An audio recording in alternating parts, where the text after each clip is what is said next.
ఓం శ్రీ గురుభ్యో నమః. యథా దీపో నివాతస్థో నేగతే సోపమా స్మృతా యదా యోగినో యతచిత్తస్య యుంజతో యోగమాత్మనః.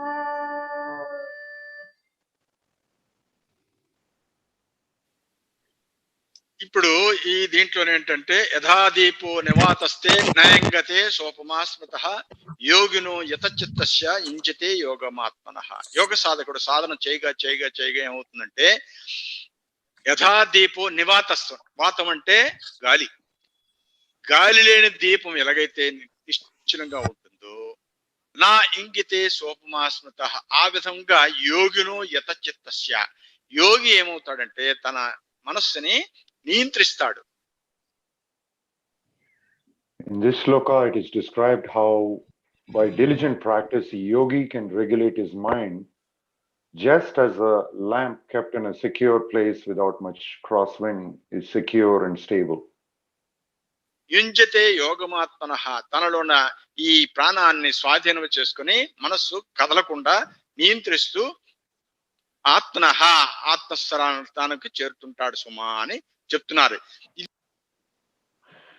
He is able to regulate his prana to the extent that his mind is not vacillating and is stable.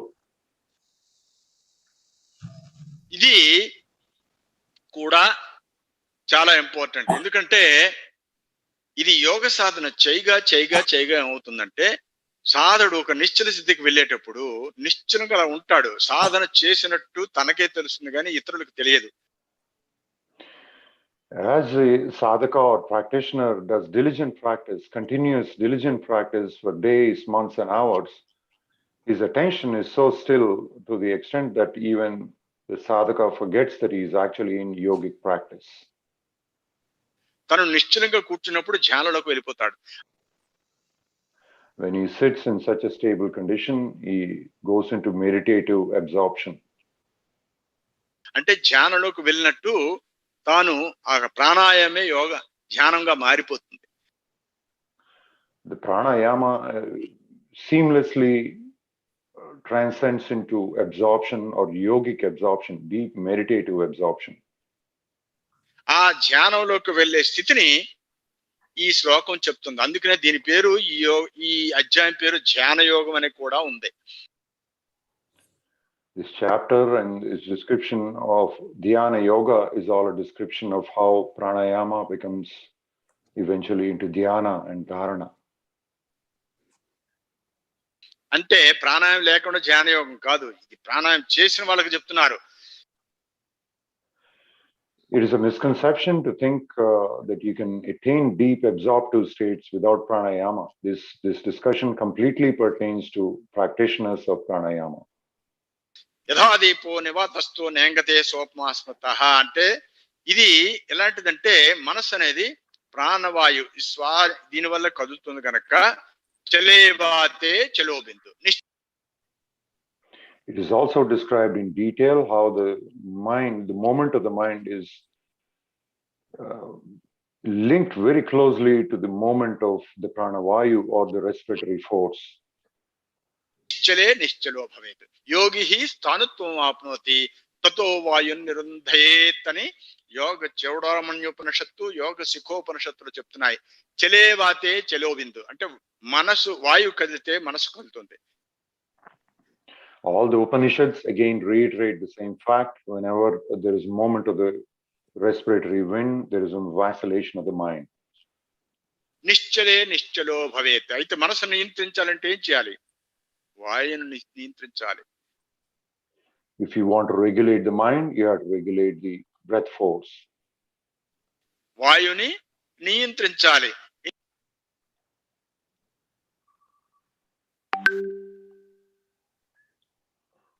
అందువలన ఏంటంటే ఇది అసలు వేదాంతానికి అతి కీలకమైనది. This point is the crux of all Vedantas, regulating the respiratory or life force and its intricate link to the moment of the mind. చాలా మంది ఏమిటంటే ఇక్కడ ఈ తెలియక ఏమవుతుందంటే, ఇదివరకే చెప్పాను, మళ్ళీ ఇక్కడ సందర్భం వచ్చింది కనుక చెప్తున్నాను ఏంటంటే, మనము సాధన చేయవలసినవి 2 ఉన్నాయి. ఏమిటంటే మనస్సు, ప్రాణవాయువు. There are 2 critical aspects that have to be regulated during sadhana. One is the mental forces, second is the pranavayu or the vital life force. ఈ ప్రాణము మనస్సు ప్రాణవాయువు ఈ రెండే మనకి ద్వేబీజే చిత్త వృక్షస్య ప్రాణస్పందన వాసనే అన్నారు. అంటే మనస్సు అనే వృక్షానికి ప్రాణవాయు కదలిక వాసన అంటే మనస్సు నుంచి వచ్చినవి. కాబట్టి ఈ రెండు కూడా ఒకదాని నుంచి ఒకటే వచ్చాయి. All the ramification of the great mental tree is all intricately linked to the moment of the life force or breath force. That is what is described in these great slokas. చిత్తవాయువ ప్రాణ చిత్తవాయు చిత్తక్రియాత శాఖయోద్వి శక్తి మూలకాని అని ఉపదేశారంలో రమణ మహర్షి కూడా చక్కగా చెప్పారు. చిత్తవాయుత చిత్క్రియాయుత శాఖయోద్వయి శక్తి మూలక అని ఉపదేశాలలో వారు చెప్పారు. ఇది ఈ ఏమిటంటే ఈ ప్రాణము మనసు అనేది, దీనికి యోగ వర్షం ఏం చెప్పారంటే, మనస స్పందనం ప్రాణ ప్రాణస్య స్పందనం మనస ఏతో విహరతో నిత్యం అన్యోన్యం రథసారదే. ఇది అసలైన కీలకమైనది. ఇది ఎవరు చెప్పరు, ఇది యోగులే చెప్పేది. ఏంటంటే మనకి మీరు ఏ సాధన చేయండి, సాధన అన్నారంటే ఈ రెండు ఇన్వాల్వ్ అవుతాయి, ఏది మనస్సు ప్రాణం. Whenever anybody comments on sadhana or yogic practices, they have to comment on the vital life force as well as the mental forces or mental ramifications. ఈ మనసు ప్రాణం ఇన్వాల్వ్ అయ్యే దాంట్లో ఏంటంటే, మనము ఒక్క ప్రాణాయామం తప్ప తదితరములు ఈ 1,00,000 మొత్తం ఈ భూ ప్రపంచం పైన ఎవరెవరైతే మంత్రం తంత్రం జపం మరి ఇంకా ధ్యానం ఏవేవైతే అన్ని రకాల యజ్ఞాలు యాగాలు ఏం చేయని, మరి 1,00,000 పూజ పత్రి పూజ కోటి పత్రి పూజ ఏ పూజలు ఏమైనా చేయని, మరి స్తోత్రాలు చేయని జపాలు చేయని ఏమి చేసినప్పటికీ కూడా అవన్నీ కూడా ఏంటంటే మనసు పైన పరోక్షంగా పనిచేస్తాయి. అందువల్లే వాటికి కూడా కొంత ఫలితం ఉంటుంది. It has been extensively described in the various esoteric religious practices of the world, but all the various different practices of devotion as well as practice, but most of them only act on the mind. They have no act on the vital life force or the pranic force. అందువలనే ఇంతమంది ఏమి అసలు ఎంతో కొంత ప్రయోజనం పొందుతున్నారు కాబట్టి ఏదో ఒక దానికి ఉపాసన గాని కర్మ వల్ల గాని దేని వల్ల కూడా దానికి ఆచరిస్తున్నారు అవన్నీ. అయితే దానివల్ల ఫలితం ఏంటంటే అవి చేస్తున్నప్పుడు ఏమవుతుందంటే మనస స్పందనం ప్రాణ ప్రాణస్య స్పందనం మనః ఏతో విహరతో నిత్యం అన్యోన్యం రథసారథే. మనకి ఈ రథము అనేది ఆ రథానికి రధికుడు రథసారథి ఉంటారు. రథసారథి శ్రీకృష్ణ పరమాత్మ, రధికుడు అర్జునుడు. అక్కడ సందర్భం they have used in Gita an analogy where the charioteer of a chariot is Sri Krishna and the person who's riding in the chariot is Arjuna. So this analogy has been used to describe this point. ఇక్కడ ఈ ఇద్దరు మారుతూనే ఉంటారు. ఎవరు? ఈ మనస్సు అనేది ఈ ప్రాణం అనేది కూడా. And here there is an intricate link of the pranic force as well as the mind, and they have compared how they are interchangeable. మనం ప్రాణాయామం చేసాం అనుకోండి, ప్రాణాయామం చేసినప్పుడు అంటే ప్రాణం పట్టుకున్నాం, ప్రాణం పట్టుకుంటే రథసారథి. Within the auspices of pranayama, you're holding on to the vital life force of prana. So the prana becomes a charioteer or the person who's in control of the chariot. అప్పుడు మనసు రధికుడుగా ఉంటుందంటే mental ramifications end up being the person who's riding in the chariot. ఆ రథం పైన కూర్చుంటుందంటే మనస్సును స్వాధీనం చేసుకోవటానికి ప్రాణం పట్టుకోవాలి. ఇది ప్రాణాయామం ద్వారా సాధ్యం అవుతుంది. The point being, in order to regulate the mind, you have to regulate the pranic force. This is the crux of this discussion. అది ఇతరులన్నీ కూడా ఏంటంటే మనసుని కూర్చుని పెడతారు. All the other practices try to regulate the mental activities. Any types of religious or esoteric practices of the world generally focus on the mental ramifications or mental activities. ప్రాణాన్ని కూర్చుని పెడతారు, అంటే ప్రాణం రథం మీద కూర్చుంటుంది, అదేం చేయదు. In this context, the roles are reversed. The prana or the vital life force is actually sitting in the chariot, and the various different practices that are affecting the mind are in charge of the chariot. కానీ మనసు చేత చేస్తారు. మీరు ఒక పూజ చేశారనుకోండి, ఒక స్తోత్రం చేశారనుకోండి, ఒక జపం చేశారనుకోండి, ఒక యాగం చేశారనుకోండి, యజ్ఞం చేశారనుకోండి, లేకపోతే ఇంకేమైనా చేశారనుకోండి, ఇవన్నీ కూడా మనసు మీద యాక్ట్ చేస్తున్నాయి. All the esoteric practices described at length in the various scriptures of the world, all of them only impact the mental activities. మనసు మీద యాక్ట్ చేసి ప్రాణం మాత్రం రథంలో కూర్చుంటుంది. ఇది రథసారథిగా ఉంటుంది. ఏది? ఈ మనసు. Again, the roles are reversed in the sense that the mental activities of all the esoteric practices put the mind in charge of the chariot, whereas the life force or the prana is sitting in the chariot. కానీ చివరికి ఏమిటంటే ఈ ప్రాణం క్రిందకి అధోగతి పాలవుతుంది కాబట్టి ప్రాణాన్ని పట్టుకోవలసిన పనే ఉంది కనుక అందుకు యోగ భాషలో చెప్పారు, య ప్రాణ పవన స్పంద చిత్త స్పంద సయేవహి ప్రాణస్పంద క్షయత్నో కర్తవ్యో ధీమతోచ్చకై అని అన్నారు. ఈ శ్లోకం తాలూకా భావం తెలియకపోవటం వల్లనే నేడు ప్రపంచం అంతా కూడా ఏవేవో వాళ్ళు శాస్త్ర భావం సరైన గురువు లేకపోవటం వల్ల, శాస్త్ర భావం సరిగా దొరకపోవడం వల్ల, ఈ మార్గం దొరకపోవడం వల్ల ఏంటంటే చేస్తున్నారే. ఇక్కడ ఏం చెప్పారంటే య ప్రాణ పవన స్పంద చిత్త స్పంద సయేవహి, ఏది ప్రాణవాయు కదలికయో అదే మనస్సు కదలిక. Whatever is the moment of the pranic life force is the moment of the mental forces. That is what is described in Yoga Vasishtam. అంటే మనసు ఎందుకు కలుగుతుంది? ప్రాణవాయు కదలిక. దేని వల్ల కలుగుతుంది? ఎలా కలుగుతుంది? నిశ్వాసము ద్వారా. నిశ్వాసము ద్వారా క్రిందకి ప్రాణం క్రిందకి రావటం వలన మనసు కలుగుతోంది. It's a very crucial point which is described here when the expiratory force or the downward or breathing outwards leads to the moment of the mental activities or the various mental formations. That is a crucial point made here. ప్రాణస్పంద క్షయయత్నో, అందువల్ల ప్రాణాన్ని పట్టుకోవటానికి ఆ స్పందన ప్రాణ కదలికని ఎవరైతే క్షయం చేయటానికి ప్రయత్నం చేస్తారో కర్తవ్య, అదే కర్తవ్యం. కర్తవ్యో ధీమతోచ్చకై, ఇది వరకు జ్ఞానులందరూ చెప్పారు సుమా అని వశిష్ఠ మహర్షి శ్రీరామచంద్రమూర్తితో చెప్పారంటే, in this sloka, the great sage Vasishta has told Lord Sri Rama in the Indian mythology that holding on to the pranic or the vital force is the key aspect in regulating mind, not the other way around. నేను నీతో చెప్పడమే కాదు ఓ రామచంద్ర, ఇది వరకు మొత్తం జ్ఞానులందరూ కూడా పూర్వం భుషుండోపాఖ్యానుడన్న భుషుండ మహర్షి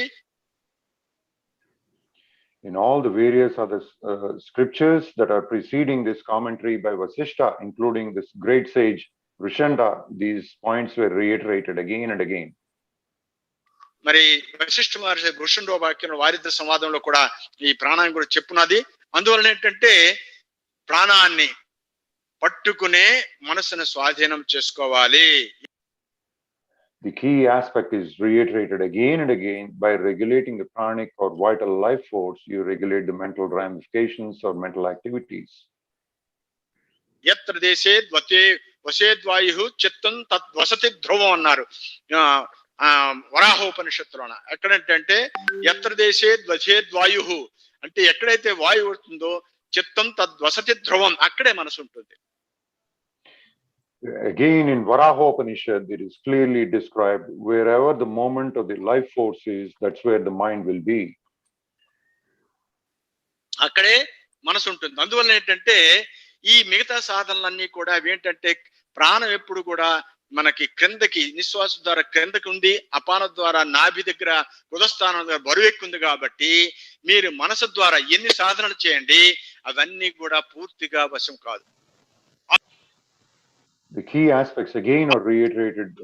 As long as the vital life force is going downwards and outwards, it is impossible to regulate the mental activities. As long as the vital life force or pranic energy is going downwards with the outward breathing or expiration. అందువలన ఏం చెప్పారు? ఇంద్రియానం నిరోధేన ఇంద్రియానం మనోనాథస్తు మారుతః మారుతస్తు లయోనాథో తమ్నాథం లయమాశ్రయ అన్నారు వరాహోపనిషత్తులు. ఇవన్నీ కూడా ఉపనిషత్తులకు వెళ్ళనదే ఈ భగవద్గీత గురించి ఎవరు వ్యాఖ్యానం చేయలేరు. అందువల్ల ఏంటంటే గురుదేవులు చెప్పిన ఇదంతా కూడా ఏంటంటే ఇంద్రియానం మనోనాథస్తు మారుతః. ఇంద్రియాలకు నాథుడు ఎవరు? మనస్సు. The lord of all the various sense organs is the mind. మనస్సుకు నాథుడు ఎవరు? వాయువు. The lord of mental activities is the respiratory force or the pranic vital force. వాయువుకు నాథుడు ఎవడు? లయయోగం. And the lord of the life force is laya yoga. కాబట్టి తమ్నాథం లయమాశ్రయ, అటువంటి లయయోగాన్ని నేను ఆశ్రయిస్తాను అన్నారు. That is the reason why all of us should take refuge in the laya yoga. కాబట్టి మనసును స్వాధీనం చేయాలంటే అల్టిమేట్ రెమెడీ ఏంటంటే ప్రాణాయామం. The final remedy of controlling the mind is continuous pranayama under the guidance of the great gurus. అందువలనే ఈ మోక్ష సాధనకు ప్రాణాయామం ఒకటే. Even if you want to get liberated, the only practice that is prescribed by the gurus is pranayama. మోక్ష సాధనకు ప్రాణాయామం ఒక్కటే తప్పించి ఇతరులన్నీ ఏంటంటే అవి కొంతవరకు మూడో స్టేజ్ వరకు ఓం భూర్భువః స్వహ అంతవరకే తీసుకెళ్తాయి. మీరు గాయత్రి మంత్రం జపం చేయండి, ఏం చేయనా అది అంతవరకే తీసుకెళ్తాయి. కానీ ఓం భువ స్వహ ఓం మహ ఓం జనం తభవం సత్యం ఓం తత్సద్రోయం భర్గో దేవస్య ధీమహి ధియో యో నః ప్రచోదయాత్ అక్కడి వరకు తీసుకువెళ్ళదు. All the greatest mantras such as Gayatri mantra will only take you to the third stage but will not lead you to the transcendental stage. అది సత్యలోకం తీసుకువెళ్ళేది ఏంటంటే అది అజప Gayatri. The main practice is ajapa gayatri. That what will lead you to Satya Lokas. అజప Gayatri 7వ స్థానంలో తీసుకెళ్తుంది. జప గాయత్రి మాత్రం ఈ 3వ స్థానం ఓం భూర్భువః స్వహ తీసుకెళ్తుంది. అది the ajapa gayatri or the pranayama will lead to the 7th stage, whereas the recited gayatri mantra will take you to the 3rd stage. మంత్ర జపం ఇది అజప మంత్రం, అజప గాయత్రి. ఇటువంటి ప్రాణాయామం వలననే ఈ మనసు స్వాధీనం అవుతుంది తప్పించి తదితరములకు ఉన్న కూడా అవి తాత్కాలికమే. All of the practices will lead to a temporary relief or temporary respite for all the problems of the world, whereas the pranayama is the ultimate remedy. ఇవి సంపూర్ణంగా స్వాధీనం అవుతుంది కాబట్టి ఈ మిగతా సాధనలన్నిటికంటే ఉత్కృష్టమైనది చెప్పబట్టే ప్రాణాయామ విశుద్ధాత్మ యస్మాత్ పశ్యత తత్పరం తస్మాత్ నా అత పరం కించిత్ ప్రాణాయామితి శుద్ధే అన్నారు. అన్నిటికంటే ఉత్తమమైనది ఈ పవిత్రమైనది ఇంకోటి లేదు ప్రాణాయామం అని చెప్పారు. కాబట్టి అదే అన్ని ఉపనిషత్తులు ఘోషిస్తున్నాయి. కాబట్టి ప్రాణాయామం చేయాలని చెప్పి all the sages repeatedly reiterated, as stated in the earlier slokas, again and again, all the Upanishads, the sages reiterated and prescribed the importance of pranayama practice.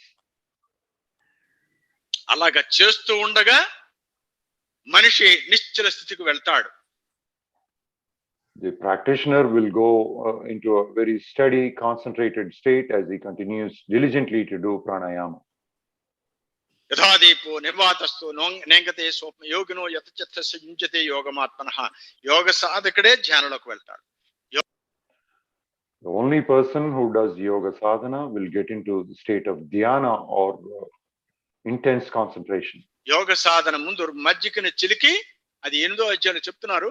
ఇప్పుడు కూడా ఇక్కడ కూడా ఏంటంటే మజ్జిగని చిలికిన తర్వాత ఆ పై వచ్చిన వెన్నని కూడబెట్టినట్లు ఏంటంటే యోగి సాధన చేస్తూ ధ్యానంలోకి వెళ్తాడు. In this analogy, it is compared as churning the buttermilk and collecting the butter, and the butter that is collected on the top is the cream. That is what is referred to as a dhyana or intense concentration attained by pranayama. లేకపోతే ఏమవుతుందంటే నాస్తి ధ్యానం అయోగిన అన్నారు. యోగ సాధన చేయని వాడికి ధ్యానము కుదరదు. ఎందుకంటే it is simply not feasible into deep absorptive stages of concentration without doing pranayama. యోగ సాధన చేస్తే ధ్యానం చేస్తే సూపర్ కాన్షియస్ కు వెళ్తాడు, మెదడులోకి వెళ్తాడు, తునిలోకి వెళ్తాడు. If you do intense yoga sadhana, you go into a super conscious state. యోగ సాధన చేయకుండా ధ్యానం చేస్తే సబ్ కాన్షియస్ కు వెళ్తాడు. It's a key distinction. If you don't do yoga sadhana or pranayama as prescribed by the gurus, you go into a subconscious state, not superconscious state. Sub conscious కి super conscious కి ఇదే తేడా. ప్రాణాయామం చేసిన వాడు super conscious కు వెళ్తాడు, sub conscious కి ప్రాణాయామం చేయని వాడు ధ్యానం ద్వారా సబ్ కాన్షియస్ కు వెళ్తాడు. The practitioners of pranayama aspire and go into a superconscious state, whereas all the other practices could lead a practitioners to subconscious states. ఇది తెలియక ఏంటంటే ధ్యానం కోసం అనేక రకాలుగా క్లాసులు అని చెప్పి ఏవో చెప్తున్నారు. A lot of people who are well-intentioned are getting distracted with various types of other practices. అది ఏమీ కాదు. ఇది అంతా కూడా ఏంటంటే మీదకు తీసుకెళ్ళాలి. ఆ విధంగా యోగినో యతచిత్తస్య, యోగి ఏం చేస్తాడంటే మనసును స్వాధీనం చేసుకుంటాడు. The whole purpose of the practice is to ascend the pranic energies as prescribed by the yogis and finally get control of various mental activities by doing diligent pranayama. యుంజతే యోగమాత్మనః, తన మనస్సుని తన జీవాత్మని అన్ని కూడా తను ఆ ఆత్మలో కలిపి ఆత్మస్వరూపుడు అవుతాడు సుమా అని ఈ ధ్యానం గురించి చెప్పారు. This jnana yoga, again, it is prescribed by doing diligent pranayama. You understand the true nature of the atma or the great life force.